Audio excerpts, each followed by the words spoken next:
Hello everyone, welcome you all at Lokesh sir unlimited study zone. So बच्चों, start कर रहे हैं आज फिजिक्स 12th की क्लास में वेव ऑप्टिक्स टॉपिक का अगला वेव ऑप्टिक्स चैप्टर का अगला टॉपिक। आज बच्चों हमको ये दो topic according to syllabus cover करने हैं, है ना। इसके पहले हमने coherent sources and sustain interference of light कर लिया था। आज इस चैप्टर की लास्ट क्लास होने वाली है और हमको ये दो टॉपिक कवर करने हैं, diffraction due to a single slit and width of central maxima. Width भी निकालेंगे, इसका केवल हमको क्वालिटेटिव ट्रीटमेंट करना है, क्वांटिटेटिव ट्रीटमेंट मतलब इसकी डेरिवेशन रिलेटेड ज़्यादा कुछ नहीं करना है। चलिए आइए स्टार्ट कर। तो चलिए बच्चों स्टार्ट करते हैं। टॉपिक है डिफ्रैक्शन ऑफ लाइट। आइए देखते हैं डिफ्रैक्शन ऑफ लाइट क्या हुआ करता है। हम्म, जैसा कि लास्ट क्लास में हमने बताया कि अगर लाइट जो होती है शार्प रीजन से टकराती है ना, शार्प एरिया से, तो लाइट जो होती है अनपरमिटेबल एरिया में चली जाती है। जैसे मान लीजिए ये आपके पास में एक ऑब्स्टेकल है, क्या है ये? ऑब्स्टेकल। स्लिट और ऑब्स्टेकल में फर्क होता है बच्चों। ऑब्स्टेकल ये है। अब यदि यहाँ पर एक स्क्रीन रखी हुई है, तो यदि आप यहाँ पे एक बल्ब लगा रखा है आपने, है ना, तो लाइट आपकी जो है इस रीजन के अंदर किसी भी हालत में नहीं आनी चाहिए। आनी चाहिए क्या?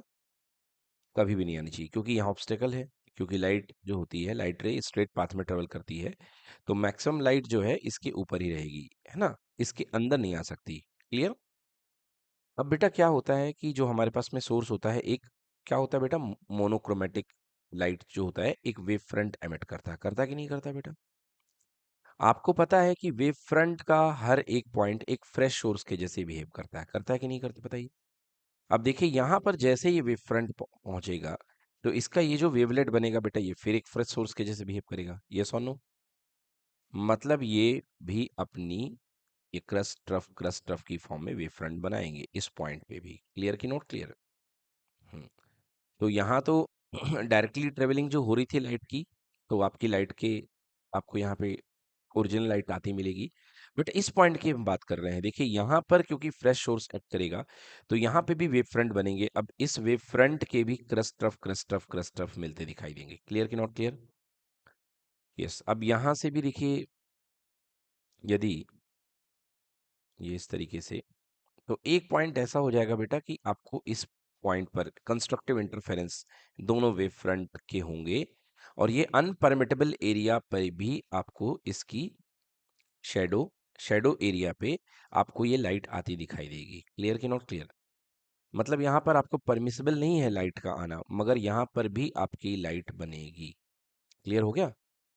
इस पॉइंट पर आपकी लाइट आपको दिखाई देगी। ओके।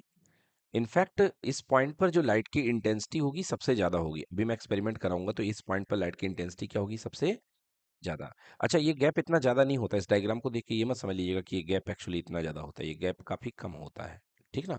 ये जो है अपने पास में अभी हम एक्सपेरिमेंट करेंगे, तो इसके बीच में जो गैप बनेगा बेटा वो बहुत छोटा गैप होगा। क्लियर है?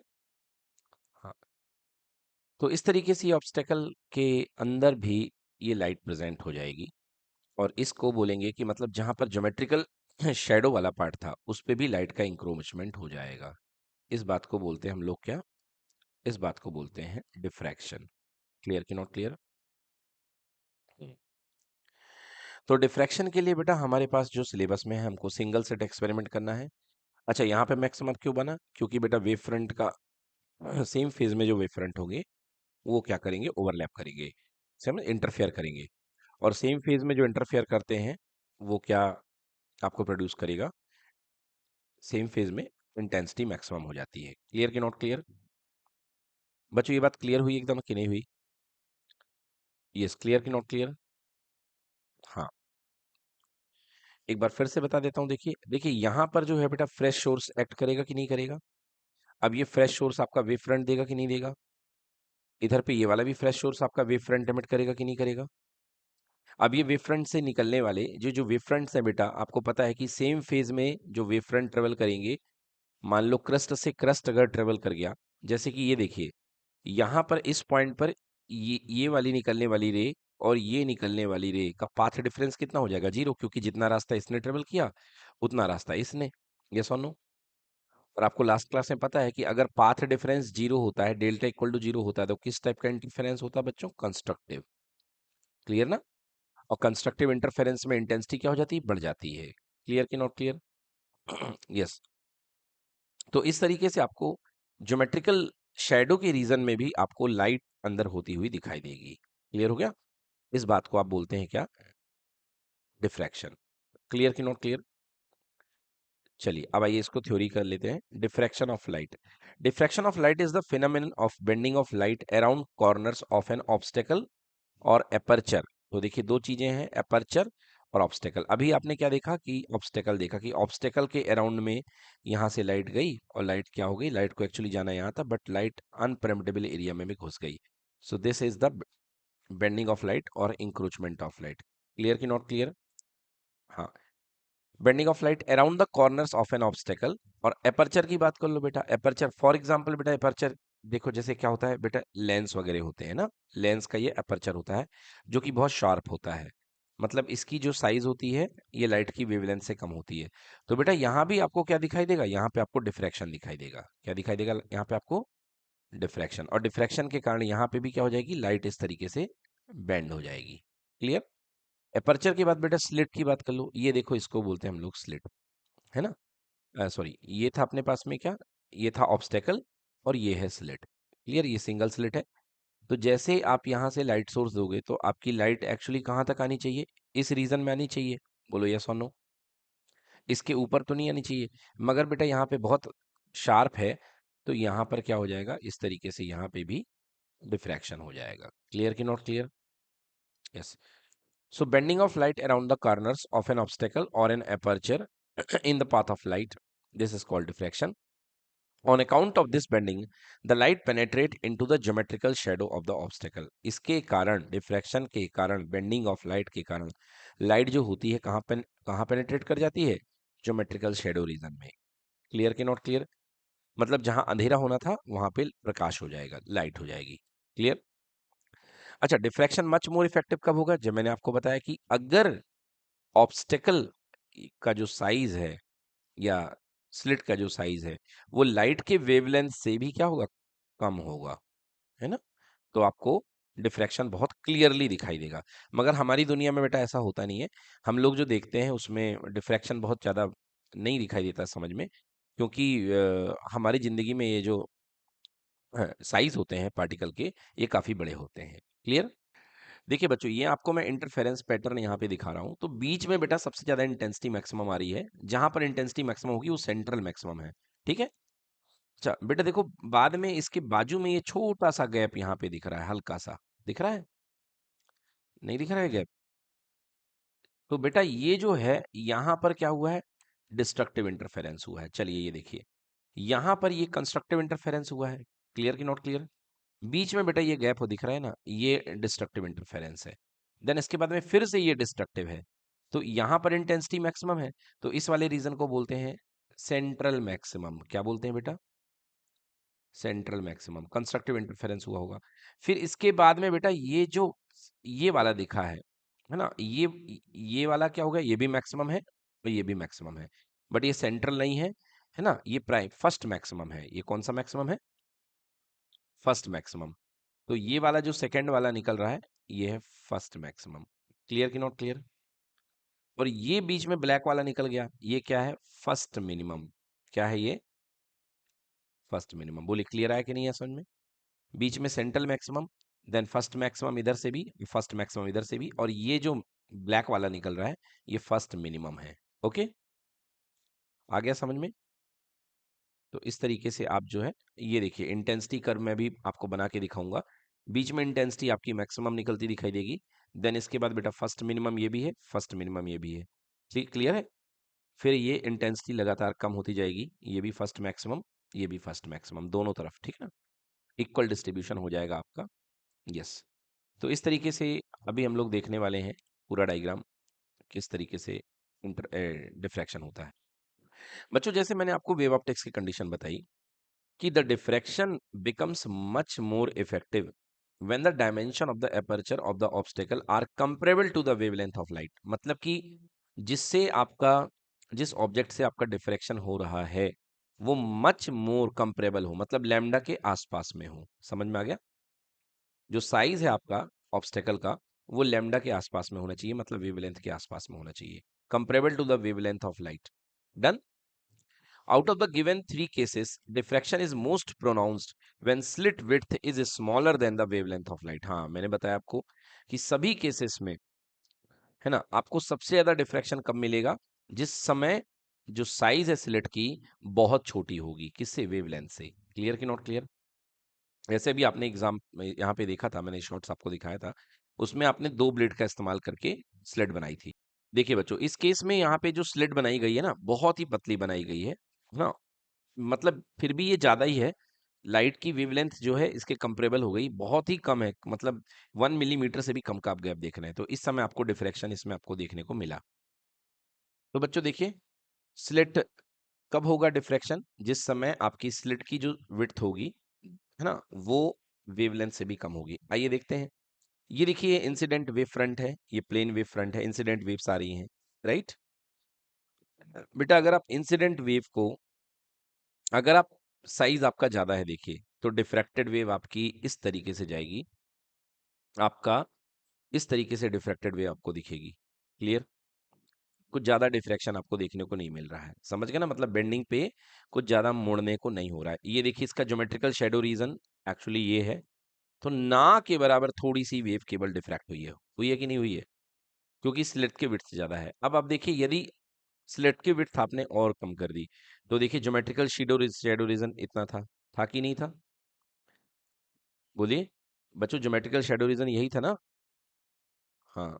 तो बेटा वेव्स जो है देखिए, यहाँ पे चली गई हैं, ये वेव फ्रंट यहाँ पे ट्रांसमिट हो चुका है ऊपर, और आपकी जो रेज है वो कुछ इस तरीके से इस एरिया में भी चली गई हैं। क्लियर कि नॉट क्लियर?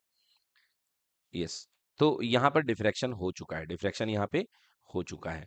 अब ये देखिए, बहुत ही अच्छा डिफ्रैक्शन देखने के लिए स्लिट की विड्थ आप बहुत कम कर लीजिए, स्लिट की विड्थ क्या कर लीजिए? बहुत कम कर लीजिए। अब यहाँ पे देखिए, ये दो वेव्स के बीच में लगातार दो क्रस्ट या लगातार दो ट्रफ के बीच को आप क्या बोलते हैं? वेवलेंथ बोलते हैं। तो यहाँ पे वेवलेंथ देखिए, इंसिडेंट वेव की वेवलेंथ इतनी है और स्लिट की साइज इस वेवलेंथ से भी छोटी है। पहले देखिए यहाँ पे वेवलेंथ इतना गैप था, स्लिट का साइज बहुत बड़ा था, तो डिफ्रैक्शन ना के बराबर हुआ। देन फिर आप कंपेरेबल लेकर के आ गए लगभग बराबर, तो डिफ्रैक्शन होना शुरू हो गया। और अगर स्लिट का साइज बहुत छोटा है तो डिफ्रैक्टेड वेव आपको बहुत जबरदस्त मिल रही है। यस और नो?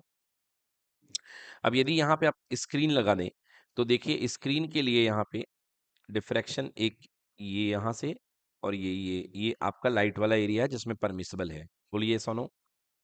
और ये वाला जो एरिया है ये शैडो एरिया है कि नहीं है? तो लाइट यहाँ भी घुस गई है, यहाँ पे भी डिफ्रैक्शन हो गया है, और लाइट नीचे भी जा चुकी है, इधर भी डिफ्रैक्शन हो चुका है। क्लियर कि नॉट क्लियर? सो 3 केसेस देखिए आपने। फर्स्ट क्या है? फर्स्ट में स्लिट का साइज जो है वो वेवलेंथ से बड़ा है, तो यहाँ पर ऑलमोस्ट नो डिफ्रैक्शन। यहाँ पर स्लिट का साइज स्क्रीन के इक्वल है, तो यहाँ पर डिफ्रैक्शन हो रहा है। ठीक है बच्चों? एंड थर्ड केस में स्लिट का साइज डिफ्रैक्शन वेवलेंथ से छोटा है, तो आपको बहुत अच्छा डिफ्रैक्शन देखने को मिल रहा है। ठीक है बच्चों? अब आइए हम अपने मेन डेरिवेशन पे आते हैं बच्चों। आज का टॉपिक है diffraction of light using a single slit. बेटा सिंगल स्लिट से हमको डिफ्रैक्शन कराना है। अब आप कहेंगे सर, अभी इसके पहले हमने बेटा यंग्स डबल स्लिट एक्सपेरिमेंट किया, जिसको इन शॉर्ट में YDSE बोलूंगा, है ना, यंग्स डबल स्लिट एक्सपेरिमेंट। तो वहां पर क्या करते थे बेटा? आप सेम वेव फ्रंट से दो सोर्स क्रिएट करते थे, याद है? एक छोटा सा नैरो होल यहाँ पे और एक छोटा सा नैरो होल यहाँ पे। तो एक्चुअली यहाँ जब वेव फ्रंट ट्रेवल होता था, तो यहाँ पर भी जाकर के क्या क्रिएट करता था? वेवलेट क्रिएट करता था, है ना, वेवलेट बनती थी।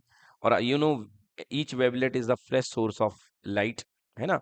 और फिर इस तरीके से crust trough crust trough crust trough जाते थे, और यहाँ पे भी crust trough crust trough crust trough जाते थे। क्लियर? और जब क्रस्ट और क्रस्ट मिलते थे तो कंस्ट्रक्टिव इंटरफेरेंस बनता था, है ना। ट्रफ और ट्रफ मिलते थे, मतलब सेम फेज में अगर वाइब्रेशंस मिलते थे तो भी कंस्ट्रक्टिव इंटरफेरेंस होता था। अगर क्रस्ट और ट्रफ मिलते थे तब क्या होता था बच्चों? Destructive interference. क्लियर कि नॉट क्लियर? तो आइए देखते हैं, अब यहाँ पे भी कुछ ऐसा ही होने वाला है। Diffraction at a light at single slit. तो यहाँ पर बेटा आपके पास में सिंगल स्लिट है। अब जब भी बेटा आप सिंगल स्लिट लोगे, तो भी वहां पर दो सोर्स तैयार हो जाएंगे, है ना। कैसे हो जाएंगे? देखो, ये बेटा स्लिट है, ये सिंगल स्लिट है। क्लियर कि नॉट क्लियर? अब यहाँ पे आपके पास में सोर्स रखा है, सोर्स बेटा इस तरीके से एमिट करेगा अपने वेव फ्रंट्स। क्लियर कि नॉट क्लियर? ये वेव फ्रंट जैसे ही जाकर के बेटा इसमें टकराएगा, यहाँ पर फिर से दो नए सोर्स बन जाएंगे कि नहीं बन जाएंगे? और ये दोनों अपने अपने, ये दोनों वेवलेट्स अपने अपने वेव फ्रंट क्रिएट करना शुरू कर देंगे। एग्री? यस। अब हमको देखना है कि इस इन दोनों वेव फ्रंट से बनने वाली फ्रिंजेस किस टाइप की बनती हैं। चलिए तो आगे बढ़ते हैं। In experimental setup S is a monochromatic light source. बेटा आपको 10 लाइट का सोर्स नहीं लेना है, एक ही लाइट लेना है, जिससे कि अलग अलग वेवलेंथ के कारण अलग अलग फ्रिंजेस ना बने। समझ में आया? और मोनोक्रोमेटिक लाइट की वजह से शार्प फ्रिंज बनती है। कैसी फ्रिंज बनती है? Sharp fringe. ठीक। हाँ। Held at the focus of a collimating lens. अब आप कहेंगे सर ये कॉलिमिनेटिंग लेंस आप क्यों इस्तेमाल कर रहे हो? क्योंकि बेटा एक्चुअली कॉलिमिनेटिंग लेंस हम इसलिए इस्तेमाल कर रहे हैं जिससे कि आपका जो डायग्राम बने वो एकदम क्लियर बने। कॉलिमिनेटिंग लेंस आप इस क्या करता है बेटा, बीम को फाइन कर देगा, एकदम समेट देगा, और आपको इसलिए मतलब इसका काम केवल जो बहुत सारी बीम्स हैं उनको इकट्ठा कर देना है। Collimating lens L1। Clear? Parallel beam of light emerging from the lens with a plane wavefront W dash is made to fall on a single slit AB with width है। आइए डायग्राम पे आते हैं बेटा, ये देखिए, ये आपके पास में सोर्स S है, क्लियर है, और सोर्स S से इस तरीके से रेज आपकी निकलेंगी। हम क्या करते हैं, हम इन रेस को पैरेलल करने के लिए एक कॉलीमेनेटिंग लेंस का इस्तेमाल करते हैं, L1 का। क्लियर कि नॉट क्लियर? क्योंकि बच्चों अल्टीमेटली आपको कैसी रेज यहाँ पे लानी है, पैरेलल रेस। ठीक है, तभी तो पता चलेगा कि भाई हमने सीधी रेस भेजी थी, सॉरी यहाँ मैंने गलत रे बना दी, हमने सीधी रेस भेजी थी और लाइट कितनी अंदर घुसी है, अनपरमिटेबल एरिया में। क्लियर ना? यस, तभी तो पता चलेगा। तो हमको यहाँ पे क्या लेना है, आई मीन हमने ये एक सीधी रेस ले ली। क्लियर कि नॉट क्लियर? यस। ये देखिए, ये जो एरिया है यहाँ पर, अब इसके ज्योमेट्रिकल शेडो के एरिया को मैं यहाँ पे कलर करके आपको बताता हूँ कि होना क्या है। ये देखिए यहाँ पर, ये तो आपको ज्योमेट्रिकल मैक्सिमम मिल जाएगा, इसमें कोई बात नहीं है, क्योंकि बेटा यहाँ से चलने वाली रेज और यहाँ से चलने वाली रेज दोनों ही सेम पाथ ट्रेवल करेंगी, करेंगी कि नहीं करेंगी? हाँ। तो यहाँ पर सेंट्रल में आपको मैक्सिमम मिल जाएगा, इंटेंसिटी मैक्सिमम मिलेगी, ये बात हमें पता है। क्लियर? चलिए मान लीजिए कि हम किसी पॉइंट पर डिफ्रैक्शन एंगल लेते हैं, इस पॉइंट पर बेटा इतना डिफ्रैक्शन हो गया, यहाँ पे दिख रहा है कि नहीं दिख रहा है? अब ये डिफ्रैक्टेड वेव है, मतलब शुरू में जाना ये था। आप ध्यान से देखिए तो इसके आगे लाइट को होना नहीं चाहिए। क्लियर कि नॉट क्लियर? भाई ये वाला जो एरिया है यहाँ से यहाँ तक की जगह जो है, यहाँ से शेडो पड़ जाती है। बोलो यस कि नो? मतलब ये वाला एरिया शेडो एरिया है, और इवन आपने लेंस रख दिया तो लेंस में जो रेस पैरेलल आएंगी वो सबकी सब कहाँ पे फोकस हो जाएंगी बेटा? सेंटर पे। यस और नो? मतलब सेंटर के अलावा जो भी पैटर्न आपको मिलेगा वो सबका सब डिफ्रैक्टेड पैटर्न का है। ये हुआ कि नहीं हुआ बताइए? क्योंकि भाई लेंस का काम होता है कि जितनी रेस पैरेलल आए, चाहे ऊपर से आए चाहे नीचे से आए, कहीं से भी आए, उनको सबको कहाँ पे थोप दो? सेंटर पे। क्लियर? अगर इसके अलावा कहीं पैटर्न मिल रहा है, इसका मतलब वो डिफ्रैक्टेड पैटर्न हुआ। हुआ कि नहीं हुआ? तो हमें इस पैटर्न की स्टडी करनी है कि भाई ये तो हमारा हो गया सेंट्रल मैक्सिमा, इसमें कोई दिक्कत नहीं है। क्लियर कि नॉट क्लियर? ये जो हमारा बनेगा ये मैक्सिमम बनेगा। क्यों बनेगा? क्योंकि पाथ डिफरेंस सेम है ना बेटा? जो पाथ लेंथ ट्रेवल करनी पड़ेगी, इस रेस को भी सेम पाथ है और इस रेस को भी सेम पाथ है। क्लियर कि नॉट क्लियर? और हमने लास्ट क्लास में पढ़ा था कि इंटरफेरेंस के कंस्ट्रक्टिव होने के लिए अगर delta equal to zero, path difference अगर जीरो होगा तो इंटेंसिटी मैक्सिमम होगी। याद आया बच्चों? यस। अब आइए हम डिफ्रैक्टेड पैटर्न स्टडी करते हैं। अब आप सोचिए, चलिए पहले बहुत कुछ थ्योरी बातें हो जाएं, इसके बाद में हम इस पे डिस्कस करेंगे। Yes. The diffraction pattern is focused on the screen X Y with the help of a convex lens L2। देखो बेटा, एक लेंस आपने किसके लिए यूज किया? पैरेलल रेस के लिए। इसको बोलते हैं कॉलिमिनेटिंग लेंस। क्या बोलते हैं बेटा? हाँ, इसको बोलते हैं कॉलिमिनेटिंग लेंस। ये जो लेंस है ये पैरेलल रेस के लिए यूज होता है। इसके बाद ये जो लेंस है ये किसके लिए यूज होता है? ये यूज होता है इन सारी रेज को एक पॉइंट पे फोकस करने के लिए और डिफ्रैक्शन पैटर्न का पता लगाने के लिए। ठीक है ना? Second lens L2। तो दो लेंस आपने यूज किए हैं, ठीक ना? अच्छा, अगर आप ये लेंस इस्तेमाल नहीं करोगे ना तो आपको सेंट्रल मैक्सिमा दिखाई नहीं देगा। क्लियर कि नॉट क्लियर? लाइट क्या होगी, यूनिफॉर्मली स्प्रेड हो जाएगी, ये पूरी लाइट यहाँ पे आएगी और पूरे में फैल जाएगी। बताइए यस कि नो। और आपको समझ में नहीं आएगा कि मैक्सिमम कहाँ बन रहा है, ठीक है ना, इसलिए इस लेंस का इस्तेमाल किया है। बताइए कोई दिक्कत। तो बेटा the diffraction pattern obtain on the screen consist of a central bright band. Yes, यहाँ से फिर से पढ़ूंगा। The diffraction pattern is focused on the screen X Y with the help of a convex lens L2। Yes, ये जो lens है ये क्या करेगा, डिफ्रैक्शन पैटर्न को भी फोकस करेगा। ठीक है ना, L2 का काम क्या है, L1 का काम था पैरेलल करना, L2 का काम करना है to focus the diffraction pattern. ठीक है बच्चों, डिफ्रैक्शन पैटर्न को ये फोकस करेगा। आइए आगे बढ़ते हैं। The diffraction pattern obtained on the screen consist of a central bright band, ये तो पता ही है आपको कि सेंट्रल ब्राइट होगा, having alternate dark and weak bright band of decreasing intensity on both side. दोनों तरफ अल्टरनेट डार्क एंड वीक, एक वीक मतलब dark and weak bright bands of decreasing intensity. अब इसके बाद में आपको पहला सेंट्रल मैक्सिमम मिल चुका है, फिर इसके बाद में आपको यहाँ पे डार्क मिलेगा। बोलो क्लियर कि नॉट क्लियर। फिर आपको फिर ब्राइट मिलेगा, ब्राइट की इंटेंसिटी लगातार, फिर डार्क, फिर ब्राइट, इस तरीके से आपको अभी देखने को मिलेगा। क्लियर। तो अलग अलग आपको फ्रिंजेस मिलेंगे, dark fringe, bright fringe, like that. Okay, clear हुआ बच्चों। चलिए बच्चों, अब ये देखना है कि ये होता क्यों है, इस चीज पे चर्चा करनी। चलिए अब इसका एक्सप्लेनेशन शुरू करते हैं कि ये होता क्यों है। ठीक ना बेटा, जो आप कई जगह आप इसका डायग्राम देखेंगे, इसमें ये लेंस नहीं लगाया गया होगा। ठीक है ना, तो इस लेंस का काम केवल केवल केवल डिफ्रैक्शन पैटर्न को विजुलाइज करना है। जैसे कि ये देखिए, यहाँ पे एक ये डायग्राम है। अब यहाँ पर सोर्स से आपने थीटा एंगल पे आपका डिफ्रैक्शन हो रहा है, बट यहाँ पे लेंस नहीं लगाया गया है। क्लियर कि नॉट क्लियर। हाँ, मतलब यहाँ पे बिना लेंस लगाए ही समझा दिया गया है कि डिफ्रैक्शन आपका हो रहा है। ठीक है बच्चों। हाँ, चलिए अब इसको आगे बढ़ाते हैं। Yes, explanation. According to the Huygens principle, each point on the plane wavefront AB sends out secondary wavelet in all direction। देखो बेटा, जैसा मैंने बताया कि यहाँ पर जो भी पॉइंट बैठे हुए हैं, ये क्या, ये जो है क्या बनाएंगे बेटा, अपने अपने वेवफ्रंट बनाएंगे, बनाएंगे कि नहीं बनाएंगे। हाँ, मतलब ये अपने अपने सेकेंडरी वेवलेट्स क्रिएट करना शुरू कर देंगे। तो according to the Huygens principle, each point on the plane wavefront A B sends out secondary wavefront in all the direction. The secondary wave from point equidistant from the center C of the slit laying in the portion CA and CV of wavefront travel in same distance reaching at point O। बेटा यहां से ये कहा जा रहा है कि इस पॉइंट से CA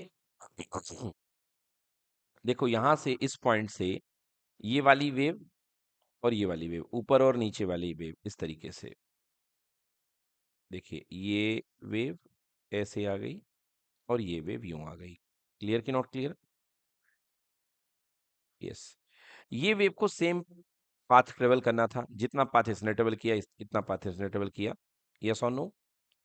तो पाथ डिफरेंस कितना हो गया, 0 हो गया, और आपका मैक्सिमम सेंट्रल पे बनता दिखाई दिया। तो यहाँ पे यही कही जा रही बात, portion CA and CB of the wavefront travel the same distance reaching the point O, hence the path difference between them is 0। ठीक है ना।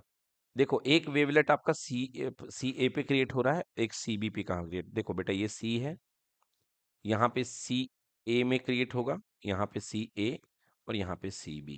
क्लियर कि नॉट क्लियर। दो रीजन बना दिए, एक सी ए बना दिया और एक सी बी बना दिया। तो इस रीजन में बेटा जो भी वेव सेम फेज में है वो जा करके यहाँ पे कंसंट्रेट हो जाएंगी और मैक्सिमा आपको मिलेगा। क्लियर, यही बात लिखी हुई है। The secondary wavelet from the point equidistant from the centre C of the slit lying in the portion C A and C B of the wave travel the same distance reaching the point O, hence the path difference between them is 0। The secondary waves superimpose each other resulting the maximum intensity at point O। बेटा हमने यहाँ पे आपको केवल दो raise दिखाई हैं। अब जरा देखो यहाँ पे थोड़ा सा नीचे, यहाँ पर थोड़ा सा नीचे यहाँ से भी एक वेव जाएगी कि नहीं जाएगी बताइए, क्योंकि यहाँ तो बहुत सारी रेज होंगी। ऐसे यहाँ से भी थोड़ा सा नीचे एक वेव जाएगी कि नहीं जाएगी, बिल्कुल जाएगी बच्चों। तो अब ये देखिए, ये जो दोनों वेव हैं, इनके भी पाथ डिफरेंस जीरो होंगे। क्यों? क्योंकि देखिए जितनी हाइट पे ऊपर ये है, उतनी हाइट पे नीचे ये है। क्लियर की नॉट क्लियर? तो यदि इनमें रिफ्रैक्शन होगा भी, तो सेम डिस्टेंस ही ट्रेवल करनी पड़ेगी रिफ्रैक्टेड वेव को। क्लियर की नॉट क्लियर? तो अगेन इन वेव्स के बीच में पाथ डिफरेंस जीरो हो जाएगा। तो जितनी वेव्स का पाथ डिफरेंस जीरो है, सबकी सब with the help of lens एक पॉइंट पर केंद्रित हो जाएंगी और मैक्सिमम मिलाएंगी। क्लियर की नॉट क्लियर? यस। तो ये तो मैक्सिमा की बात अभी चल रही है, अभी मिनिमा बात आएगी बच्चों बहुत खतरनाक तरीके से। So intensity, maximum intensity at point O. अब बात करते हैं सेकेंडरी मिनिमा की, पोजीशन ऑफ सेकेंडरी मिनिमा। अभी आपने क्या देखा? अभी आपने देखा position of central maxima. Clear बेटा? अभी आपने देखा है पोजीशन ऑफ सेंट्रल मैक्सिमा। अब आप बात करते हैं position of secondary minima. Clear? अब समझिए, ये चीज बहुत दमदार है, इसी में थोड़ी सी मेहनत करनी पड़ेगी। डायग्राम को मैं इरेज कर देता हूं, क्योंकि मैंने यहाँ पर आपको समझा दिया जितना मुझे समझाना था। अब देखिए यहाँ पर ये वाला जो पोर्शन है, ये जो डिफ्रैक्टेड रे है, ये जो डिफ्रैक्टेड रे है बेटा, ये अपने इस वाली लाइन से, ये एक्चुअली देखा जाए तो डिफ्रैक्शन जो है थीटा एंगल पे हो रहा है। क्लियर? अगर डिफ्रैक्शन कितने एंगल पे हो रहा है बेटा? थीटा एंगल पे हो रहा है। क्लियर? तो ऐसा समझो बेटा कि यहाँ पर ये इसका नॉर्मल था, ये था इसका क्या? नॉर्मल। अगर मैं इस लाइन को टिल्ट करूंगा थीटा एंगल से, तो इसका नॉर्मल भी थीटा एंगल से उड़ जाएगा कि नहीं उड़ जाएगा? तो ये देखो, इसका नॉर्मल ये एल जो था, ये इधर थीटा एंगल से उड़ जाएगा। और एट दैट टाइम बेटा ये वाला एंगल भी कितना बन जाएगा? थीटा बन जाएगा। क्लियर की नॉट क्लियर? मीन कहने का मतलब, अगर ये एंगल थीटा है, तो ये एंगल भी कितना होगा बेटा? थीटा होगा। Any problem? यस। तो ये एंगल हमारे पास में हो गया थीटा। अब हम क्या निकालने वाले हैं बेटा? अब हम निकालने वाले हैं पाथ डिफरेंस दो वेवलेट्स का। मतलब जो दो रेज यहाँ से जा रही है, एक रे यूं जा रही है, क्लियर की नॉट क्लियर, और एक रे यूं जा रही है, इनका हम पाथ डिफरेंस निकालेंगे कि पाथ डिफरेंस क्या है। क्लियर की नॉट क्लियर? तो जैसे बेटा आपको पता है कि पाथ डिफरेंस निकालने के लिए, अगर दो लोग हैं इस तरीके से जा रहे हैं, ये जैसे मान लो एक बंदा यहाँ से चल रहा है और एक बंदा यहाँ से चल रहा है, ऐसे ही। ठीक है बेटा? तो इसका पाथ, अब ये मान लो ए बी है, ये सी डी है। तो यंग सिंगल स्लिट एक्सपेरिमेंट में तो हम क्या करते थे? Directly C D minus A B कर देते थे। क्लियर? अच्छा, यहाँ पे यदि मैं परपेंडिकुलर डाल दूंगा, तो क्या इतना ही पाथ, अपना पाथ डिफरेंस बनेगा कि नहीं बनेगा? इतना ही तो अंतर आएगा। यस और नो? है ना? जैसे दो बंदे खड़े हुए हैं और दोनों की हाइट का डिफरेंस निकालना है, तो दोनों को जमीन पे खड़ा करके हमने चेक कर लिया भाई साहब, हमने ये परपेंडिकुलर डाला और बता दिया कि इतने डिफरेंस है। क्लियर की नॉट क्लियर? तो यहाँ पर पाथ डिफरेंस यदि हम परपेंडिकुलर डालेंगे, तो क्या बी एन पाथ डिफरेंस निकलेगा कि नहीं निकलेगा? ये देखिए, ये परपेंडिकुलर हमने डाल दिया इधर पे, तो ये जो गैप हुआ, क्या ये दोनों रेस के बीच का पाथ डिफरेंस हुआ कि नहीं हुआ? एक वेव जो यहाँ से निकल रही है, एक वेव जो यहाँ से निकल रही है। अरे भाई देखिए, एक वेव यूं जा रही है और एक वेव यूं जा रही है। क्लियर की नॉट क्लियर? तो इनके बीच का पाथ डिफरेंस के लिए हमको परपेंडिकुलर फर्स्ट रे से सेकंड वे पे डालना पड़ेगा। तो ये जो गैप निकला, क्या ये पाथ डिफरेंस हुआ कि नहीं हुआ? हुआ कि नहीं हुआ बच्चों? क्लियर है ना एकदम सभी को? झूठ नहीं बोलना है ना, बिल्कुल ये पाथ डिफरेंस निकलेगा। तो हमारा पाथ डिफरेंस क्या निकला? B N. क्या निकला बेटा? B N. क्लियर की नॉट क्लियर? अब आप जानते हैं कि ये स्लिट की विड्थ है। स्लिट की विड्थ कितनी होती है? Small D. क्लियर की नॉट क्लियर? तो आपको पता है कि थीटा की तरफ जो कंपोनेंट टूटता है वो होता है डी कॉस थीटा, और थीटा के परपेंडिकुलर जो कंपोनेंट टूटता है वो क्या होता है? D sine theta. तो क्या ये बी एन जो होगा, हमारा डी एन, हमारा जो बी एन है, क्या वो डी साइन थीटा होगा कि नहीं होगा? बताइए। यहाँ पे फिलहाल स्लिट विड्थ को ए ले लिया है, तो क्या मैं इसे ए साइन थीटा लिख सकता हूँ कि नहीं लिख सकता हूँ? Because it is equal to A B sine theta. भाई ए बी का साइन कंपोनेंट यही तो होगा सामने वाला। नहीं आया समझ में क्या? यदि नहीं आया तो आप लगा लो टिग्नोमेट्री। चलो टिग्नोमेट्री लगा देता हूँ। देखो यहाँ पे, यहाँ पे बेटा ये एंगल 90 डिग्री है, तो 90 डिग्री के सामने की साइड क्या होती है? hypotenuse. Clear ki not clear? Now sin theta is equal to perpendicular upon hypotenuse. So sin theta is equal to perpendicular बेटा ये वाला पार्ट bn अपॉन हाइपोटेनस क्या बन गया बेटा ये ab. Okay, so what is bn is equals to ab sin theta. Clear की not clear? Clear की नॉट क्लियर? अब ए बी जो है बेटा आपके पास में वो क्या है, स्लिट की विड्थ है. स्लिट की विड्थ को कितना मान रखा है क्वेश्चन अपन ने यहाँ पे, स्मॉल ए. क्लियर की नॉट क्लियर? तो बी पिछले यंग सिंगल स्लिट में डबल स्लिट में अपन ने डी माना था, यहाँ पे स्मॉल ए ले रखा है. डी भी ले सकते हो, कोई दिक्कत नहीं है. ओके, तो अपन डी ले लेते हैं चलो. So B N is equals to क्या बन गया, डी साइन थीटा. बताइए क्लियर है कि नहीं है? यदि हमने इसको डी मान लिया तो ये B N equals to D sine theta. समझ में आ गया सभी को अच्छे से? चलिए अब पढ़ते हैं. देखिए, consider a point P on the screen. Consider a point P on the screen. Point P पर मान लीजिए हमको डिफ्रैक्शन पैटर्न यहाँ पे बन रहा है, ठीक है ना? क्यों? क्योंकि अब हम बात कर रहे हैं डिफ्रैक्टेड वेव की जो थीटा एंगल पे डिफ्रैक्ट हुई है. तो अभी आपने देख लिया कि ऊपर वाला थीटा होगा तो ये वाला भी क्या होगा, थीटा होगा. क्लियर? और यदि यहाँ से डिफ्रैक्टेड वेव यूं गई है, यहाँ से यूं गई है, तो यहाँ से भी अगर मान लीजिए कोई डिफ्रैक्टेड वेव गई है तो तीनों एंगल क्या होंगे, थीटा होंगे. क्लियर?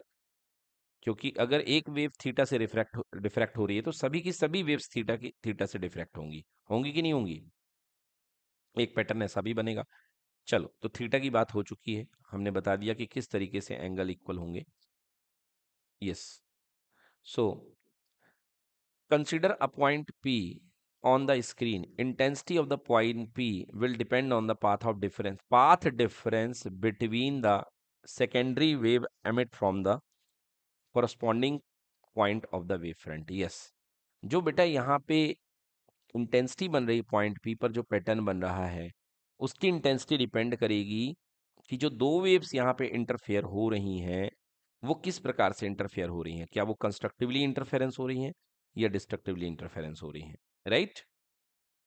और कंस्ट्रक्टिव और डिस्ट्रक्टिव होना किस पे डिपेंड करता है बेटा, दोनों वेव्स के पाथ डिफरेंस पे. यस और नो? सो बच्चों फिर से लाइन पढ़ूंगा. Consider a point P on the screen. Intensity of the P will depend on the path difference between the secondary waves emitted from the corresponding point of the wavefront. Yes, तो यहाँ पे P पर बनने वाली जो pattern है वो dark है या ब्राइट है, वो डिपेंड करेगा कि इन दोनों वेव्स के बीच का पाथ डिफरेंस कितना है. हमने पाथ डिफरेंस निकाल लिया परपेंडिकुलर ए एन डाल करके, किस पे, बी के लाइन पर. पाथ डिफरेंस जो होगा secondary wave reach at P from the point A and B equals to B N equal to A B sine theta, that is equals to A sine theta. Clear? हम इसको D sine theta भी ले सकते हैं, अगर आप slip के distance D मानते हैं तो आप ए साइन डी साइन थीटा भी ले सकते हैं. क्लियर कि नॉट क्लियर बच्चों? यस, अब देखो भाई साहब.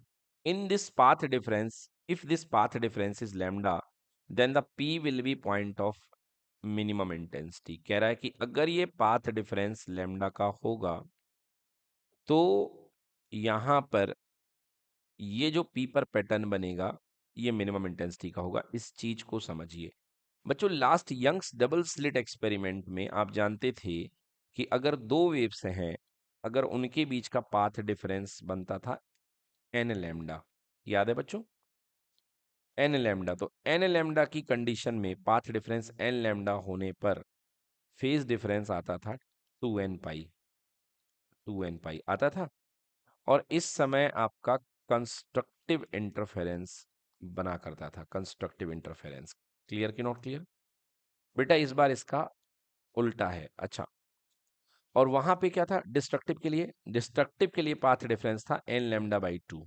क्या था? एन लैम्डा बाई टू नहीं, 2n+1 lambda by to, odd lambda by to. Okay,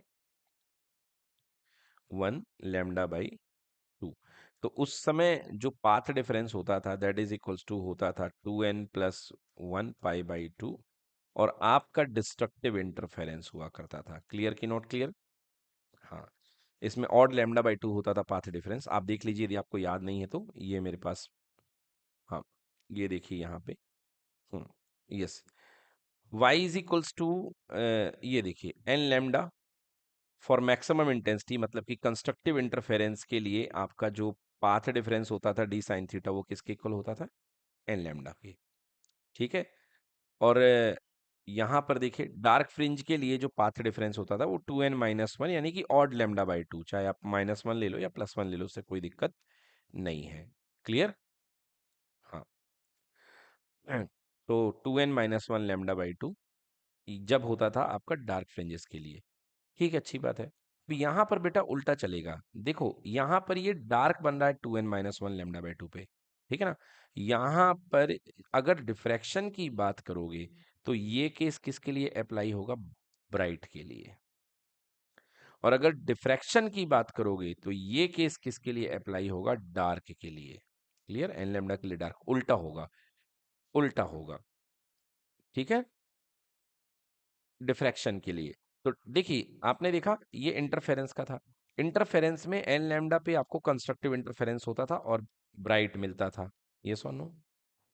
और यहाँ पे 2n+1 लैम्डा बाई 2 पे आपको क्या मिलता था? यहाँ पे डिस्ट्रक्टिव इंटरफेरेंस होता था, ये सुनो।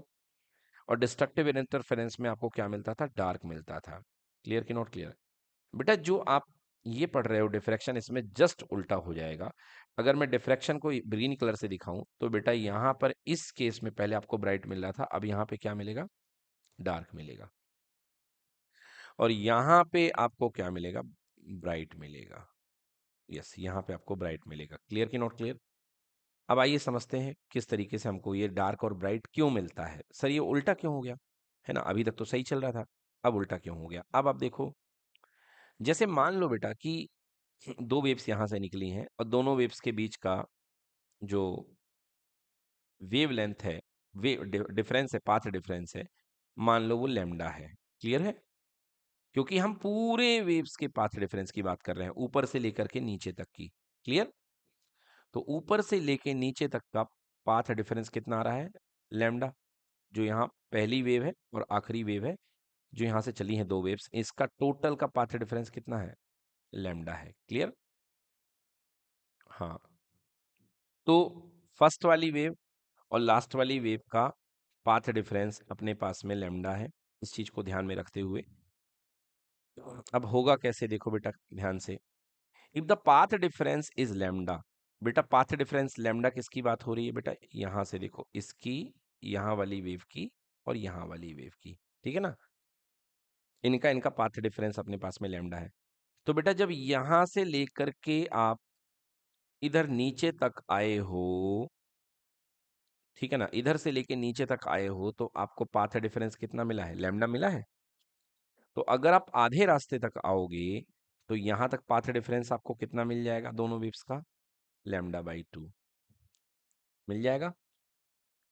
क्योंकि बेटा हम केवल दो वेव्स देख रहे हैं, मगर बीच में हजारों वेव्स हैं इनके, है ना, हजारों पॉइंट है बहुत सारे। तो यहां से लेकर के यहां तक के पॉइंट का पाथ डिफरेंस कितना हो जाएगा? Lambda by 2। क्लियर कि नॉट क्लियर? हाँ ठीक है। अब देखो लैम्डा बाई 2, लेमडा बाई 2 में कल हमने बताया था कि लेमडा बाई 2 में डिस्ट्रक्टिव इंटरफेरेंस होता है। बोलो होता है कि नहीं होता है? तो ये वाला जो वेवलेट होगा, यहां से जो वेवलेट होगा और यहाँ वाला जो वेवलेट होगा, ये दोनों कैसे इंटरफेयर करेंगे? कंस्ट्रक्टिव की डिस्ट्रक्टिव? बिल्कुल नहीं, कंस्ट्रक्टिव नहीं कर सकते बच्चों, डिस्ट्रक्टिव करेंगे। क्योंकि दोनों में फेज डिफरेंस कितने का है? लैम्डा बाई 2 का है। और लैम्डा बाई 2 फेज डिफरेंस में क्या होता है? डिस्ट्रक्टिव इंटरफेरेंस होता है। ये देखिए, यस और नो? क्लियर हुआ कि नहीं हुआ? यस। तो बेटा इन दोनों का डार्क बनेगा। अब बेटा देखो, जैसे ये 0 डिग्री है, ये 90 डिग्री है, लैम्डा, है ना, 90 डिग्री। और ये मान लो सपोज 180 डिग्री, इस टाइप से, है ना। 0, 90, 180 मत लो, नहीं तो और कंफ्यूजन क्रिएट हो जाएगा। चलिए देखिए, तो मैंने बता दिया आपको ये 0 वाला है और ये पोजीशन लैम्डा वाली है। तो यहाँ पे लैम्डा बाई 2 आ गया। क्लियर कि नॉट क्लियर? अब ये देखिए, इसका जो अगला वाला पॉइंट होगा, इसका अगले वाले के साथ भी तो lambda by 2 he path difference बनेगा कि नहीं बनेगा? पाथ डिफरेंस लैम्डा बाई 2 बनेगा कि नहीं बनेगा अगले वाले के साथ? फिर ये जो तीसरा पॉइंट आएगा नेक्स्ट इसके, ये भी इसके साथ लैम्डा बाई 2 बनेगा कि नहीं बनेगा? और ये लैम्डा बाई 2 है और ये नीचे लैम्डा है, तो यदि इस पॉइंट का आप इसके साथ पार्ट डिफरेंस देखेंगे तो भी कितना बनेगा? लैम्डा बाई 2 बनेगा। मतलब यहाँ जितने भी पार्टिकल हैं इट इन बिटवीन कंस्ट्रक्टिव नहीं डिस्ट्रक्टिव इंटरफेरेंस कर रहे हैं, क्योंकि पाथ डिफरेंस कितना है, λ/2। क्लियर कि नॉट क्लियर?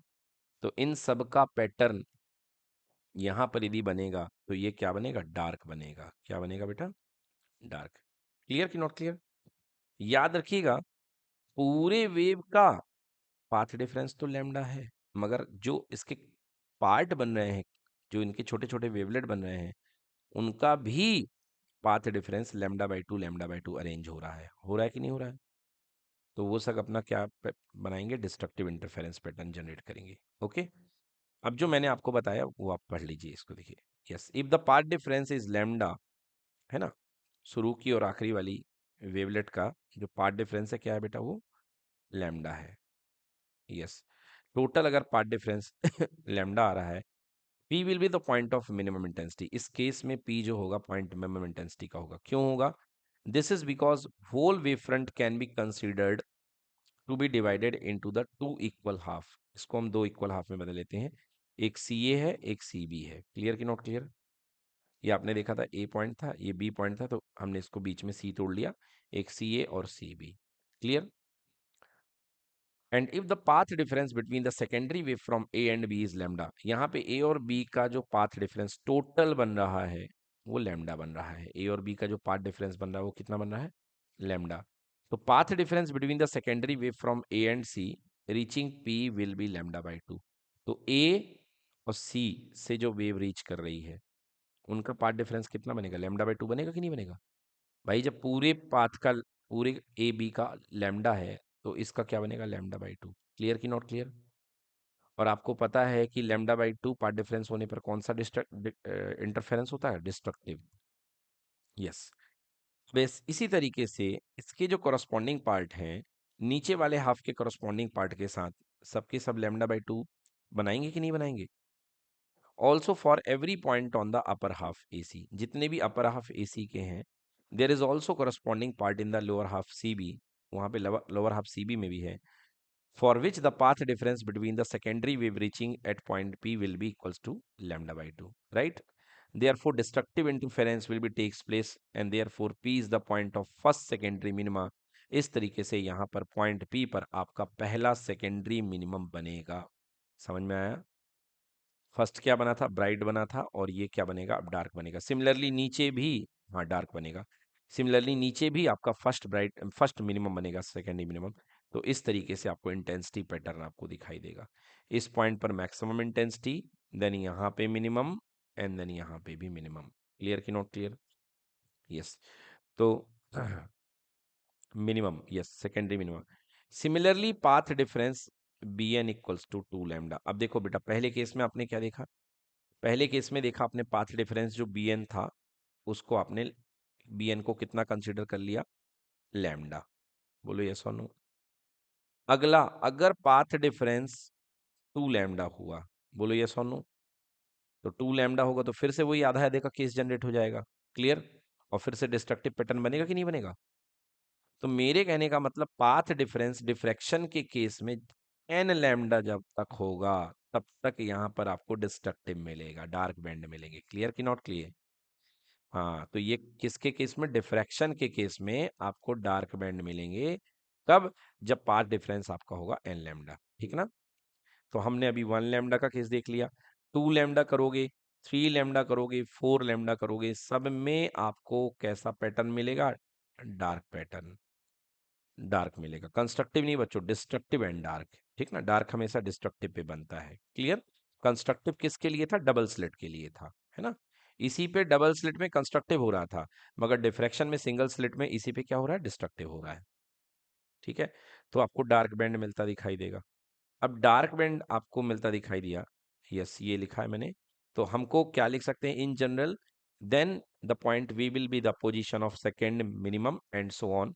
तो इस तरीके से अगर हम कहें कि कोई भी for nth secondary minimum, nth secondary minimum, अभी आपने देखा पहला सेकेंडरी मिनिमम, फिर दूसरा, फिर तीसरा, फिर चौथा, सो किसी भी लेवल का सेकेंडरी मिनिमम होगा तो जनरल केस क्या बनेगा, जो पाथ डिफरेंस होगा, delta should be equals to n λ। Clear कि नॉट क्लियर? डेल्टा हमने यहाँ पे क्या निकाला, पार्ट डिफरेंस हमने निकाला है D sine theta is equals to N lambda. ए ले लो, कोई दिक्कत नहीं है। So D sine theta is equals to N lambda. Clear कि नॉट क्लियर? हाँ, तो ये हमारा आ गया पहला relation, D sine theta is equals to N lambda. ठीक है बच्चों? यस। सो मैं क्या लिख सकता हूँ, फॉर nth सेकेंडरी मिनिमा क्या बन गया मेरे पास, for nth secondary minima condition क्या बनी nth सेकेंडरी मिनिमा के लिए बच्चों, D sine theta equals to N lambda. Clear बेटा? Now sine theta is equals to N lambda by D. Clear कि not clear?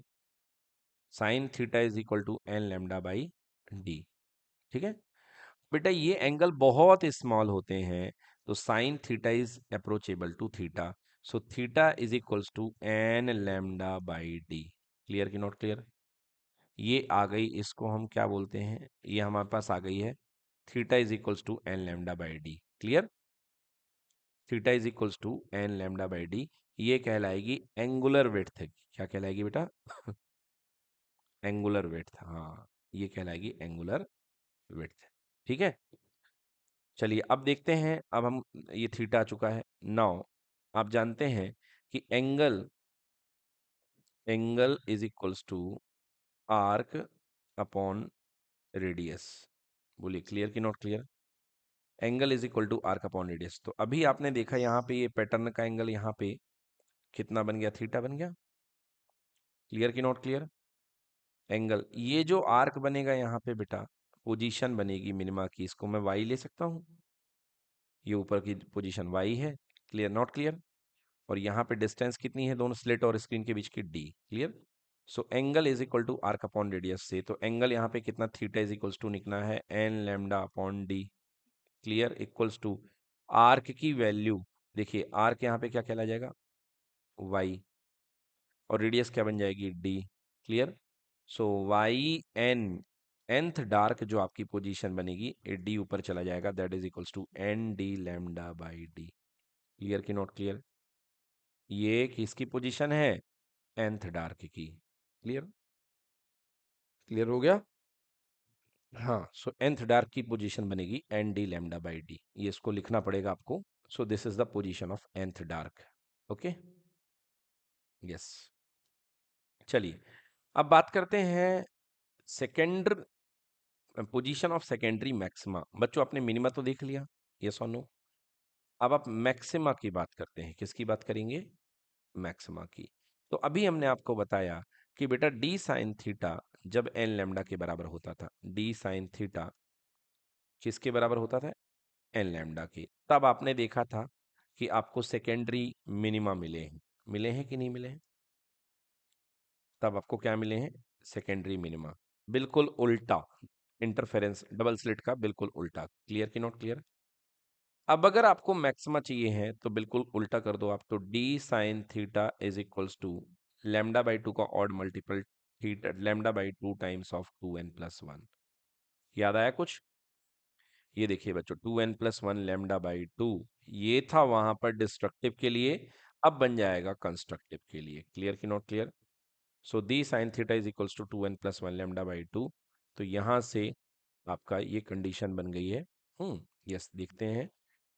So for secondary maxima A sine theta is equals to two N plus one lambda by two, हमने एक ही जगह D ले रखा है, कोई दिक्कत बच्चों? यस, तो इस तरीके से अगर A sine theta is equals to two N plus one lambda by two ले लेंगे, तो अपने पास में कंस्ट्रक्टिव इंटरफेरेंस हो जाएगा। क्लियर कि नॉट क्लियर? अभी मैं डायग्राम से इसको और क्लियर कर सकता हूँ, देख लेंगे हम लोग। चलिए done. So D sine theta is equals to two N plus one lambda by two. चलिए यहाँ से देखिए साइन थीटा निकाल लेते हैं, तो sign theta is equals to two N plus one lambda by two D. बोलिए होगा कि नहीं होगा, लैम्डा अपॉन टू डी, ये आ गई साइन थीटा की value. Now sine theta is very small, sine theta is equals to बहुत स्मॉल है, तो साइन थीटा लिख सकते हैं आप परपेंडिक, sine theta is near about theta, sine theta is near about theta. Clear कि not clear? So sine theta is equals to theta, theta is equals to two N plus one, बेटा यहाँ पे वन कर लो, two N plus one lambda by two D. Clear, lambda by 2d। Now theta again देखिए यहाँ पे यदि मान लीजिए इस पोजीशन पे आपका ब्राइट फ्रिंज बन रहा है, सो ये वाई एन हो जाएगा और ये डी हो जाएगा, तो angle equal to arc upon radius, so this will be Y N upon capital D. So theta की जगह वाई एंथ फ्रिंज की हाइट अपॉन कैपिटल डी। ठीक है बेटा, ये क्या निकल गई, ये निकल गई एंगुलर पोजीशन इसकी। और अब हम लोग लीनियर विड्थ निकालना चाहते हैं कि लीनियर हाइट कितनी है उसकी। So Y N is equals to, बेटा डी ऊपर चला जाएगा, सो 2n+1 लैम sorry upon lambda by 2d। So Y एन की वैल्यू निकालो बच्चों, nth ब्राइट की पोजीशन। सो क्या बन जाएगा, 2n+1 lambda D upon 2d। Clear हो गया, ये क्या हो गया, this is position of secondary maxima, position of secondary maxima. Clear हो गया, मतलब सेंट्रल के ऊपर जो मैक्सिमम बनेंगे उनकी पोजीशन क्या होगी। डन, तो ये हो गई आपके पास में पोजीशन ऑफ सेकेंडरी मैक्सिमा। तो एक बस को पढ़ लेते हैं, देखिए yes, position of secondary maxima, if any other point P on the screen is such that the total path difference a sin theta is equals to 3 lambda by 2। देखो बेटा क्या हो रहा है, यहां पर कह रहा है कि जो any other point P on the screen is such that the total path difference a sin theta is equals to 3 lambda by 2। मतलब अब यहाँ पर जो P पर आपके पास में इंटरफेरेंस हुआ है इस तरीके से हुआ है कि दो वेव्स के बीच का इंटरफेरेंस कितना है, 3 लैम्डा बाई 2 है। Clear, then P will be the position of first secondary maxima। तो इस समय आपको फर्स्ट सेकेंडरी मैक्सिमा मिलेगा, क्योंकि फर्स्ट केस है पाथ डिफरेंस 3 लैम्डा बाई 2 होना। क्यों फर्स्ट केस क्यों है, देख लो, मैंने आपको बताया अभी कि जो path difference d sine theta है that is equals to 2n+1 lambda by 2 होना चाहिए, यस और नो। एन की स्टार्टिंग कहाँ से होगी बच्चों, 1 पे। एन इक्वल टू 0 मत लेना, क्योंकि 0 पर ऑलरेडी सेंट्रल मैक्सिमम मिल चुका है, ठीक है ना। एन इक्वल टू 1, तो 2 1 जा 2+1 3 लैम्डा बाई 2। तो देखा आपने, तो डी साइन थीटा की शुरुआत हो रही है 3 लैम्डा बाई 2 पे, तो 3 लैम्डा बाई 2 पे आपको first maximum sorry first secondary maximum मिलेगा। Clear, so P will be the position of the first secondary maximum। Here we can assume that the wavefront may be divided into the three equal parts such that the path difference between secondary waves from the corresponding point in the first 2 points will be lambda by 2। They will give rise to destructive interference। अब इस line का मतलब क्या है, देखिए यहां पर बेटा जो A से लेकर के B तक की टोटल डिस्टेंस है, क्लियर, इसके 3 हिस्से मान लिए, लैम्डा बाई 2, लैम्डा बाई 2 और लैम्डा बाई 2। क्लियर की नॉट क्लियर, ये ए है, ये बी है। तो मतलब जो वेवलेट है, पहली वाली वेवलेट और लास्ट वाली वेवलेट, इसके बीच का फेज डिफरेंस कितना है, 3 लैम्डा बाई 2। क्लियर, अब देखिए जो फर्स्ट वेवलेट है और ये जो इसको पॉइंट को बी, इसको आप एम मान लो और इसको एन मान लो। क्लियर बेटा, अब देखिए यहां पर ये वाली वेव और ये वाली वेव, बहुत ध्यान से सुनिएगा, बहुत अच्छी बात बता रहा हूं, ये M से निकलने वाली वेव और B से निकलने वाली वेव, दोनों के बीच का पाथ डिफरेंस कितना होगा बेटा, लैम्डा होगा कि नहीं होगा, क्योंकि लैम्डा बाई 2 लैम्डा बाई 2, तो यहाँ दोनों के बीच का पाथ डिफरेंस कितना हो जाएगा, लैम्डा हो जाएगा। तो ये कैसे कंस्ट्रक्टिव इंटरफेरेंस करेंगे कि नहीं करेंगे, तो ब्राइट फ्रिंज बनाएंगे, ये और नो। ये M वाले का और N वाले का, B वाले का कितना हो जाएगा, लैम्डा हो जाएगा। क्लियर कि नॉट क्लियर, देन A वाले का और यहाँ पे N वाला, इसका भी तो कंस्ट्रक्टिव होगा, क्योंकि ऑल टोटल लैम्डा हो रहा है कि नहीं हो रहा है, हो रहा है कि नहीं हो रहा बच्चों, यस ये हो गया। अगर ए के नीचे वाला है और जस्ट एन के नीचे वाला, इसका भी तो लैम्डा ही बनेगा, यस और नो। तो ये सब के सब कंस्ट्रक्टिव इंटरफेरेंस करेंगे। So here we can assume that the wavefront can be divided into the three equal part so that the path difference between secondary wave from the corresponding part in the first two half will be lambda by 2। मतलब first half second half में सब में lambda by 2, they will give rise to the destructive interference। अगर एक ही बात आप इससे करोगे तो ये डिस्ट्रक्टिव इंटरफेरेंस देंगे, ठीक है ना। जैसे ये फर्स्ट वाला इसके साथ लैम्डा बाई 2 देगा, देन अगला वाला इसके साथ लैम्डा बाई 2, फिर बी वाला इसके साथ लैम्डा बाई 2, तो ये सबके सब क्या देंगे, डिस्ट्रक्टिव इंटरफेरेंस। क्लियर की not clear? They will give the rise of destructive the secondary wave from the third part remain unused in therefore the superimpose each other to produce first secondary maxima। अब देखो, ये wave यहाँ वाली और यहाँ वाली, इसका वेव डिफरेंस, इसका कितना पार्ट डिफरेंस है, लैम्डा, है कि नहीं है? तो कंस्ट्रक्टिव करेगी। देन इसके नीचे वाली और यहाँ इसके नीचे वाली, ये भी क्या करेगी, कंस्ट्रक्टिव। क्लियर? तो इस तरीके से the secondary wave from the third part remain unused therefore they superimpose each other and produce first secondary maxima, है ना? इसी तरीके से नेक्स्ट वाला क्या बनेगा, secondary maxima 5 lambda by 2, because odd में n की जगह 2 रख दो, तो 2 into 2 plus 1 5 lambda by 2।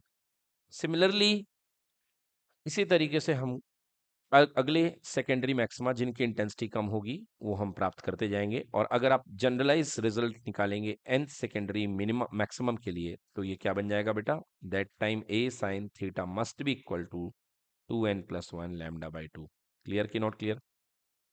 Yes. तो ये देखिए, अब इंटेंसिटी डिस्ट्रीब्यूशन कर्व देख लीजिए आप। यस, तो इस तरीके से इंटेंसिटी डिस्ट्रीब्यूशन कर्व है।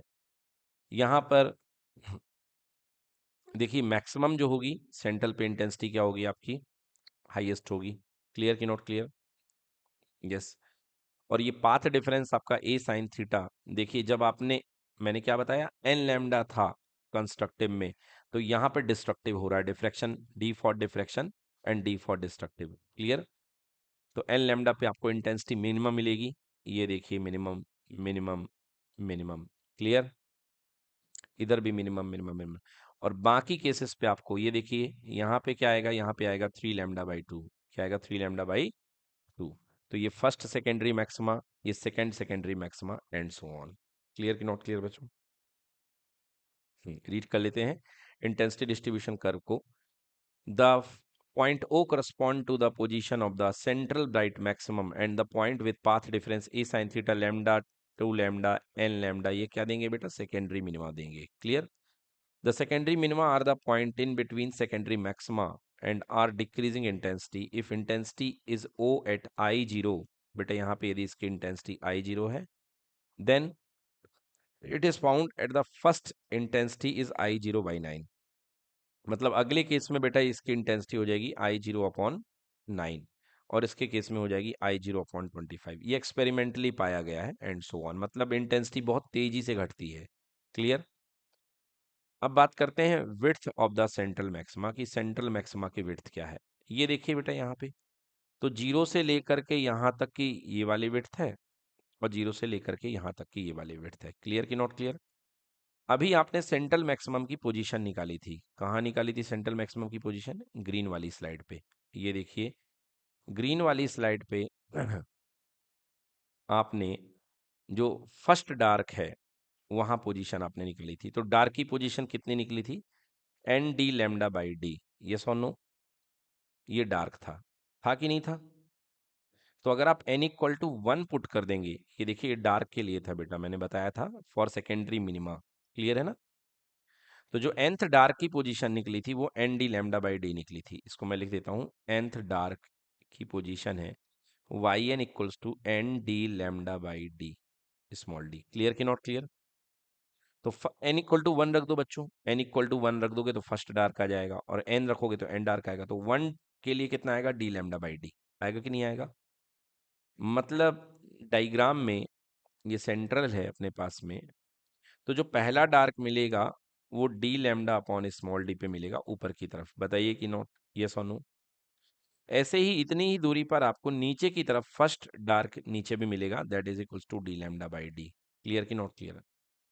और यदि दो डार्क के बीच में क्या फैला होता है, ब्राइट फैला होता है। फैला होता है कि नहीं फैला होता? तो ये माइनस में पोजीशन है और ये प्लस में पोजीशन है, तो यदि दोनों डिस्टेंस को जोड़ दोगे तो क्या यहाँ पर 2d लैम्डा बाई डी आ जाएगा कि नहीं आ जाएगा, 2d lambda by small D. ये सो नो? सो ये ब्राइट की, फर्स्ट ब्राइट की विड्थ है। क्लियर कि नॉट क्लियर? चलिए आइए करते हैं इसको। हाँ ये देखिए 2d लैम्डा बाई हमने डी निकाला जिसको हमने ए कर दिया। क्लियर कि नॉट क्लियर? तरीका वही है, the width of the central maximum is the distance between first secondary minimum of either side. तो बेटा यहाँ पे ये फर्स्ट सेंट्रल मैक्सिमम है, इसके इस तरफ भी मिनिमम और इसके इस तरफ भी मिनिमम, ये जो गैप होगा ये आपका निकलेगा फर्स्ट डार्क। क्लियर कि नॉट क्लियर? यस। तो इन्होंने क्या कर दिया, let P is the position of the, मान लिया पोजीशन है पहले मिनिमम की, ओ पी इक्वल टू इसको एक्स ले लिया, तो एक्स प्लस एक्स कितना हो जाएगा, 2x हो जाएगा बेटा। अच्छा, एक्स आपको कब मिलेगा, जब आपका ए साइन थीटा किसके इक्वल होगा, एन लैम्डा, और एन की वैल्यू 1 पुट कर दी तो 1 लैम्डा, यहाँ डिटेल में कर दिया।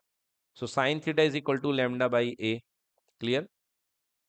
Sign theta is equal to lambda by A, जिसको हमने sine theta lambda by D ले लिया था, मतलब बच्चों कुल मिला के वही कैलकुलेशन है। और x आपके पास में आ गया डी लैम्डा बाई ए, जिसको हमने y करके निकाला था N lambda capital D upon small D, ऐसा निकाला था। अब n की वैल्यू 1 कर दो तो फर्स्ट डार्क के लिए आ जाएगा y for first dark equal to lambda D by D, उसको डबल कर दीजिए तो 2d lambda by D. Clear कि नॉट क्लियर? चलिए, अब एंगुलर विड्थ निकालना है सेंट्रल मैक्सिमम की। एंगुलर विड्थ मतलब कितने एंगल पे इसका विड्थ जा रहा है, देखो बेटा। तो जैसे एंगुलर विड्थ क्या होगी सेंट्रल मैक्सिमम की, देखिए ये आपका फर्स्ट ब्राइट, सेंटर ब्राइट मिल रहा है कि नहीं मिल रहा? ये स्लिट का सेंट्रल पार्ट है आपका, स्लिट यहाँ से ए से लेकर के बी तक थी, और ये आपका सेंट्रल पार्ट मान लो सी ले लिया था। क्लियर कि नॉट क्लियर?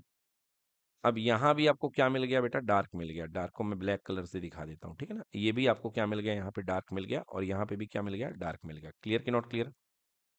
और आपको निकालनी है ये जो एंगल होगा, इसको बोलते हैं एंगुलर विड्थ। क्या बोलते हैं इसको, एंगुलर विड्थ। क्लियर कि नॉट क्लियर? तो ये भी हमने निकाल रखा बच्चों। जब हमने थीटा निकाला था, याद करो, जब हमने थीटा निकाला था during the derivation, theta is equals to, ये तो रेडियस हमने बाद में निकाली थी, theta is equals to N lambda by D. याद आया? Theta is equals to N lambda by small D. So यहाँ पे theta is equals to N lambda by small D है। ओके, सो यहाँ पे आंसर क्या आ जाएगा, ऊपर भी थीटा है नीचे भी थीटा है, तो ये क्या बन जाएगा, 2 थीटा। एंगुलर विड्थ आपकी बन जाएगी 2 थीटा। क्लियर कि नॉट क्लियर? तो एंगुलर विड्थ आपकी बन गई डार्क इसके लिए, ब्राइट के लिए इक्वल टू 2 थीटा, क्योंकि दो डार्क के बीच में ब्राइट पसरा हुआ है। यस और नो? तो ये पूरा ब्राइट है। So angular width equal to 2 theta, तो 2 टाइम्स ऑफ थीटा की वैल्यू क्या निकाली थी हम लोगों ने डार्क के लिए, N lambda by D. Clear? So this is equals to N lambda D by, yes, तो equal to 2 n lambda upon small D. Clear बेटा? यस, नहीं नहीं बेटा, वो उसमें आता है, लीनियर में आता है, ठीक ना, जब आप रेडियस का मल्टीप्लाई कर देते हैं, ठीक है ना। So this will be equal to two times of N lambda by small D. Clear? ये आ गया। अब ये जनरलाइज फॉर्मूला आ चुका है ना, आप इसको लिख सकते हैं width for nth what bright, nth bright की जो विड्थ निकलेगी, विड्थ फॉर nth ब्राइट, समझ में गया ना। तो width for angular width for nth bright कितनी मिल गई अपने पास में, 2n lambda upon small D. Clear कि नॉट क्लियर? अब सेंट्रल ब्राइट के लिए n इक्वल टू क्या पुट करना पड़ेगा, आपको 1 पुट करना पड़ेगा, क्योंकि n इक्वल टू 1 है, ये फर्स्ट फर्स्ट डार्क है। यस और no? So for central central bright, भाई सेंट्रल ब्राइट की आपको विड्थ निकालनी है, तो n इक्वल टू क्या डालना पड़ेगा, 1 डालना पड़ेगा। तो चलिए, width for central central bright, ठीक है ना। एंगुलर विड्थ, कौन सी विड्थ बेटा, एंगुलर विड्थ, तो क्या बन जाएगा बेटा, 2 × 1 यानी 2 lambda upon D, 2 lambda upon small D. ये एंगुलर विड्थ आ गई। क्लियर कि नॉट क्लियर? तो देखिए यहाँ पे 2 लैम्डा अपॉन डी ये आ रहा है, बिल्कुल सही है। Okay, so this is equals to 2 lambda upon D. कोई प्रॉब्लम? तो ये आ गई angular width for the central maximum, that is equals to 2 theta, and 2 theta is equals to 2 lambda by D. Clear? तो हमने डी के terms में निकाला है, इन्होंने ऐसा निकाल लिया है। क्लियर हो गया? So this is the angular width of the central maximum, 2d lambda by small A, है ना। और अगर आपको एंगुलर निकालना है तो आप क्या करेंगे, एंगुलर निकालने के लिए आपने theta is equals to arc upon radius, तो ये आर्क था, अब इसमें रेडियस का डी का डिवाइड कर दिया, तो डी से डी कैंसिल हो गया, 2 लैम्डा बाई स्मॉल डी आ गया हमारा। क्लियर है? ठीक है बच्चों, दोनों ही एक ही चीज है, बस डेरिवेशन अलग अलग तरीके से इन लोगों ने कर रखा है। मैंने आपको पहले ही करा दिया, तो दोबारा कराने की जरूरत ही नहीं है। क्लियर हो गया ना? हम्म। ठीक है ना। अब आप समझिए, जैसे मैं बार बार क्या करता हूँ यहाँ पे, जैसे मैं मान लो आपको इसकी लीनियर विड्थ निकालनी है ना, लीनियर विड्थ। तो एक्चुअली हो क्या रहा है, देखो, ये हमारे पास में एंगल है और ये हमको लीनियर विड्थ निकलेगी। इसको आप लीनियर विड्थ कर दो और ये अपना रेडियस बन गई कैपिटल डी। क्लियर कि नॉट क्लियर? सो देखो, angle is equals to arc upon radius, तो यहाँ पे 2 theta is equals to arc, इसको मान लो अपना बीटा, मान लो बिट को, ब्राइट को, अपॉन रेडियस हो गई डी। क्लियर कि not clear? So beta is equals to 2 theta into D. 2 theta आपने ऊपर कितना निकाला है, देखिए, 2 थीटा आपने निकाला है ये 2n lambda upon small D. Clear? So 2n lambda upon small D है भाई, इंटू कैपिटल डी कर दो, तो ये आ गया आपका बीटा, जो आपकी विड्थ बनेगी nth ब्राइट की। Okay, nth bright, width of nth bright, done, equals to 2n lambda capital D upon small D. अब अगर आपको सेंट्रल ब्राइट निकालना है तो n इक्वल टू 1 पुट कर दो, तो 1 पुट कर दोगे तो जो आपकी लीनियर विड्थ आ जाएगी वो कितनी आ जाएगी, 2 lambda capital D upon small D. ठीक है, तो ये देखिए सेंटर जो आपकी बन जाएगी 2 lambda D upon small D, फिलहाल यहाँ पे ए बैठा हुआ है। क्लियर? यस। तो यहाँ पे diffraction almost finish, when source is emitting white light then diffraction pattern is coloured. बिल्कुल सही बात है, क्योंकि बेटा लैम्डा पे डिपेंड कर रही है मैक्सिमम मिनिमम, तो इसलिए आपको मोनोक्रोमेटिक लाइट लेनी है ना। And the central maximum is white, क्योंकि सारे के सारे कलर आके इंटरफेयर कर जाएंगे, but other bands are coloured as width is proportional to lambda, therefore red band width is highest, wavelength is wider. क्यों? क्योंकि बेटा रेड कलर की वेवलेंथ सबसे ज़्यादा होती है, इसलिए विड्थ भी रेड कलर की सबसे ज़्यादा हो जाएगी अगर आप व्हाइट लाइट ले रहे हैं, क्योंकि व्हाइट लाइट में 7 कलर होते हैं। ठीक है, और वॉयलेट कलर की वेवलेंथ सबसे कम होती है, इसलिए इसका विड्थ सबसे कम बनेगा। Now next, this is homework question, interference और डिफ्रैक्शन में क्या डिफरेंस है, मैंने पढ़ाई दिया है, ये इंटरफेरेंस और इसमें डिफ्रैक्शन नोट कर लीजिएगा। क्लियर? तो यहाँ पर बच्चों आपका चैप्टर पूरा का पूरा फिनिश हो जाता है थ्योरेटिकल एंड प्रैक्टिकल तरीके से। चलिए देख लीजिए एक बार, इंटरफेरेंस और डिफ्रैक्शन में क्या डिफरेंसेस हैं, देख लेते हैं, डिमांड है यहाँ पे। तो देखिए फर्स्ट क्या डिफरेंस है, interference, it is the due superposition of two distinct wave coming from the two coherent sources. तो बेटा याद रखना, यहाँ पे दो सोर्सेस थे, ठीक है ना। यहाँ पे क्या था, यहाँ पे सोर्स अलग नहीं बनाया गया, एक ही वेव फ्रंट को दो पार्ट में तोड़ दिया गया। It is produce by the result of superposition of the secondary wavelet of coming from the different part of same wave front. समझ में आया? एक ही वेव फ्रंट को दो पार्ट में तोड़ करके उसके डिफरेंट डिफरेंट पार्ट का हमने यहाँ पे सुपरपोजिशन देखा डिफ्रैक्शन में। क्लियर? इंटरफेरेंस में ब्राइट और डार्क फ्रिंज की जो इंटेंसिटी थी वो सेम आती थी, और आपने देखा था विड्थ भी सेम आती थी, beta equals to lambda B D, lambda D by small D. याद आया? हाँ, तो इंटरफेरेंस पैटर्न आपका ब्राइट फ्रिंज और डार्क फ्रिंज का सेम इंटेंसिटी का और सेम विड्थ का बनता था। यहाँ पर डिफ्रैक्शन पैटर्न सेंटर पे ब्राइट बैंड मोटा होगा, ओके, थिक होगा, और अलग अलग इंटेंसिटी की होंगी। सेंटर वाला ब्राइट बैंड की इंटेंसिटी हाई होगी, देन उसके बाद में कम होती जाएगी। क्लियर कि not clear? The width of the interference fringes में और मे नॉट बी इक्वल। वैसे तो हमने देखा था कि फ्रिंजेस की विड्थ इक्वल होती है, हाँ, इसमें fringe width of diffraction band are unequal, क्योंकि सेंटर पे बस सबसे ज्यादा होती है, डबल होती है, उसके बाद विड्थ घटती जाती है, ठीक है ना। और इंटरफेरेंस में आपने क्या देखा था कि जो विड्थ होती है वो इक्वल होती है, इसमें भले ही मे और मे नॉट इक्वल अनइक्वल लिखा है, बट हमने जो देखा था उसमें विड्थ आपकी इक्वल हुआ करती थी, हमने निकाली भी थी। चलिए चेक कर लेते हैं एक बार डायग्राम में, ये देखिए बिल्कुल इक्वल विड्थ के आपके बैंड बन रहे थे। Clear?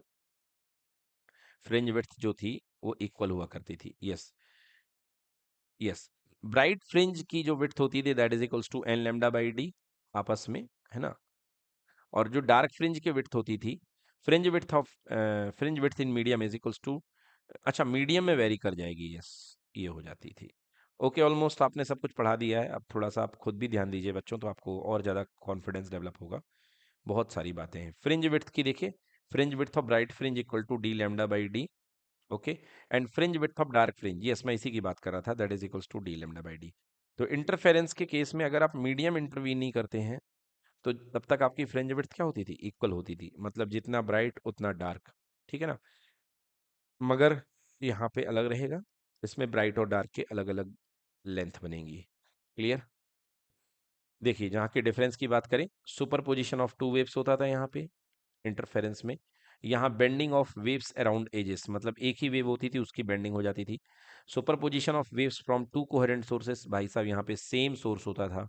Super position wave front emitted from the various part of the same wave front.